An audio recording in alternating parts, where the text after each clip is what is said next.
Oke, baiklah. Assalamualaikum warahmatullahi wabarakatuh. Ya, kembali kita akan coba lanjutkan untuk proses pembuatan laporan keuangan pada UD Sejuk Indonesia, di mana ini adalah pertemuan terakhir ya, yaitu terkait menyusun jurnal penutup atau closing jurnal. Nah, untuk menyusun jurnal penutup atau closing jurnal ini cukup mudah ya. Jadi data yang akan kita gunakan untuk menyusun jurnal penutup ini adalah data saldo yang ada di neraca lajur ini. Nah, khususnya adalah kolom rugi laba. Karena kita tahu bahwa jurnal penutup itu kita gunakan untuk menutup saldo-saldo pendapatan dan saldo-saldo beban atau akun-akun saldo pendapatan dan akun-akun saldo beban. Sehingga kenapa data yang kita gunakan adalah data yang ada di rugi laba? Karena data yang ada di rugi laba ini adalah data-data yang berhubungan dengan saldo pendapatan dan saldo beban. Seperti itu. Oke, sekarang kita langsung saja untuk mempersingkat waktu. Nah, yang pertama kita akan coba tutup untuk akun-akun yang berhubungan dengan akun pendapatan atau saldo akun pendapatan. Nah, kita lihat di laporan neraca lajur ini di grup laba bahwa yang ada di sisi kredit atau saldo yang ada di sisi kredit ini adalah saldo-saldo akun pendapatan. Sehingga kita akan coba tutup dulu saldo yang ini, di mana saldo ini adalah yang pertama ini adalah saldo sales ya, ada saldo akun sales, kemudian saldo freight collected ya, dan yang terakhir ada saldo interest revenue. Nah, karena jurnal penutup itu sama dengan jurnal pembalik, maka saat saldo normal dari pendapatan-pendapatan yang ada di sisi sebelah kredit, maka saat masuk pencatatan di jurnal penutup, kita akan letakkan dia di sebelah debit. Nah, jadi akun-akunnya akan kita letakkan di sebelah debit. Oke, silakan masukkan akunnya, kodenya sesuai dengan yang ada di daftar akun. Lalu untuk menutup adanya saldo pendapatan ini, kita akan gunakan akun income summary atau ikhtisar laba rugi. Nah, baru kita ambil saldo sales sampai dengan interest revenue tadi. Oke, di sini ada sales 2 miliar sekian, lalu ada freight collected itu 11.750 dan ada interest revenue 5.800. Kita masukkan ke sini di jurnal penutup di sisi sebelah debit ya, karena saldo normalnya ada di sisi kredit, maka pada saat masuk ke jurnal penutup ini kita letakkan di sisi sebelah debit. Oke, sekarang sedangkan yang kita gunakan atau akun yang kita gunakan untuk menutup adanya pendapatan-pendapatan ini, kita gunakan income summary. Untuk jumlahnya sendiri adalah akumulasi dari total saldo pendapatan ini. Oke, silakan kalian jumlahkan, lalu letakkan di sisi sebelah kredit seperti ini. Oke, setelah saya jumlahkan di sini dapat 2 miliar 155.901.000. Itu yang pertama ya. Jangan lupa penanggalannya tanggal 31. Yang kedua, setelah kita tutup akun-akun pendapatan, maka yang kedua kita akan tutup saldo akun-akun beban. Dimana kalau kita lihat di rugi laba ini, seluruh saldo akun yang ada di sebelah debit atau akun-akun yang memiliki saldo di sebelah debit, ini dianggap sebagai saldo beban. Yaitu mulai dari sales retur, kemudian cost of goods sold, freight paid, sampai dengan income tax expense. Ya, kita masukkan semua. Karena di posisi normal dia ada di sisi sebelah debit, maka pencatatan di jurnal penutup ini akan kita masukkan di sisi sebelah kredit. Oke, kita masukkan dulu tanggalnya. Di sisi debit kita masukkan akun-akun tadi ya, yang mempunyai saldo apa, yang memiliki saldo di sebelah debit. Kita masukkan sini sampai dengan interest revenue tadi ya. Kita masukkan ya seperti ini. Masukkan semua saldonya sampai dengan income tax expense tadi ya. Ya. Saldo terakhir, akun terakhir adalah income tax expense. Oke. Lalu kemudian silakan kalian masukkan nilai saldonya ini. Masukkan semua ke sini. Kita masukkan di sisi sebelah kredit. Oke. Setelah kalian masukkan, maka yang akan kita gunakan untuk menutup saldo beban ini itu sama, kita gunakan income summary, letakkan di sisi sebelah debit. Lalu setelah itu silakan kalian masukkan di kolom ref untuk kode akun masing-masing sesuai dengan yang ada di daftar. Nah, untuk jumlah income summary sendiri itu sama dengan yang digunakan untuk menutup pendapatan tadi adalah jumlah dari seluruh pendapatan.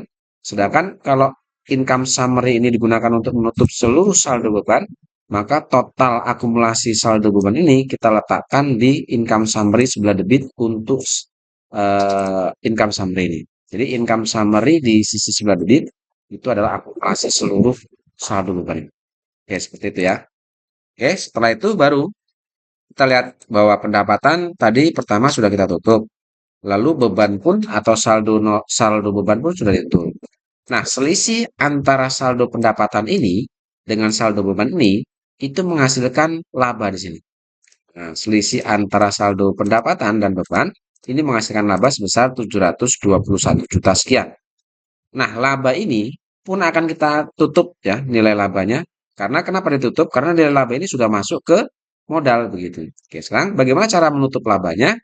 Bahwa laba itu otomatis akan menambah modal. Sehingga jika modal bertambah, maka modalnya kita letakkan di sisi sebelah kredit, yaitu DEVA Capital. Sedangkan di sisi debitnya, itu kita gunakan akun income summary.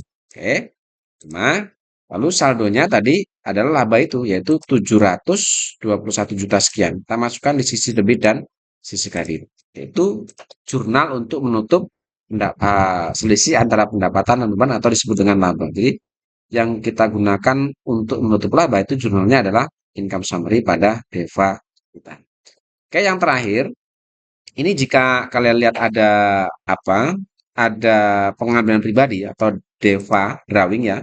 Jika ada pengambilan pribadi oleh pemilik itu pun harus kita tutup ya ke dalam jurnal. Kenapa? Karena ini sudah masuk ke dalam pengurangan modal di saat kita membuat laporan perubahan modal ini.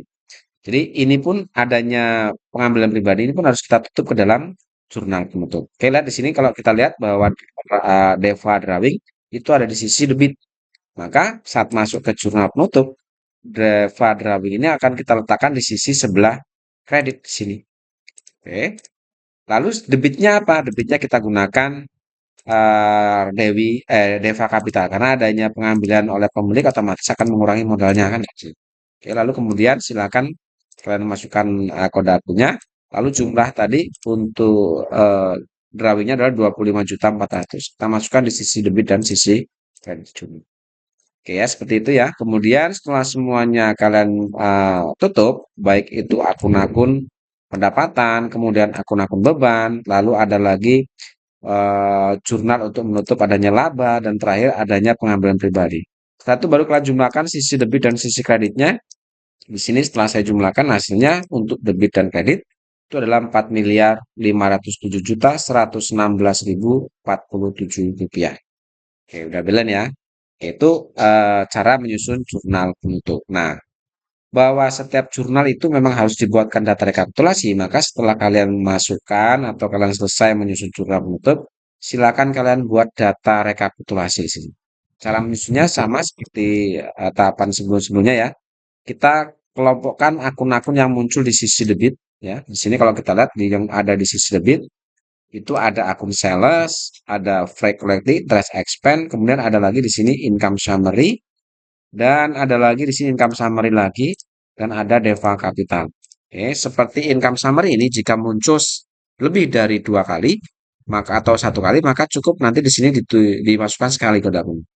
Nah, setelah kalian sudah mengelompokkan mana yang muncul di sisi debit, silakan kalian urutkan di sini mulai dari kode akun terkecil, yaitu kita tahu kode akun terkecil adalah 31100, ini untuk akun DEVA Capital, lalu disusul dengan 31300, ini untuk akun income summary dan seterusnya. Jadi di sebelah debit muncul ada 5 akun di sini. Oke. Lalu kalian ambil saldonya, pertama 31100, ini adalah 25.400, masukkan sini. Lalu kemudian untuk income summary 31300 karena muncul 2 di sini, maka kalian jumlahkan. Jadi 1 miliar sekian ini ditambah dengan 721 juta sini. Kalian jumlahkan, masukkan ke sini. Jadi kalau ada akun muncul lebih dari 1 kali, cukup masukkan kodenya sekali di sini, tetapi jumlahnya kalian jumlahkan seperti itu.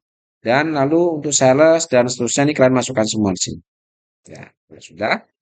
Lalu kalian jumlahkan di sini. Nah, jumlahkan, baru ketemu nih. Nah, sekarang kita masuk ke sisi kreditnya. Nah, untuk kreditnya silakan mulai dari income summary juga sampai sales retur dan seterusnya ini yang warna hitam yang ada di sisi sebelah kredit. Silakan kalian masukkan di sisi kredit tentunya dengan mengurutkan kode akun terkecil. Kalau kita lihat setelah diurutkan hasilnya 31100 kode terkecil, 91300 adalah kode terbesar. Lalu masukkan saldonya seperti tadi. Masukkan di sini saldo semua. Ya, seperti ini. Setelah dimasukkan, baru kalian jumlahkan di sini. Nah, setelah dijumlahkan, tentunya jika benar, hasilnya pasti sama. Dan ini pun harus terkonfirmasi sama dengan jumlah yang ada di sini, yang dijumlah. Itu ya, saya rasa cukup untuk pertemuan kali ini dan ini termasuk pertemuan terakhir dan kita akan bahas untuk selanjutnya adalah soal paket 4. Saya rasa cukup. Terima kasih. Assalamualaikum warahmatullahi wabarakatuh.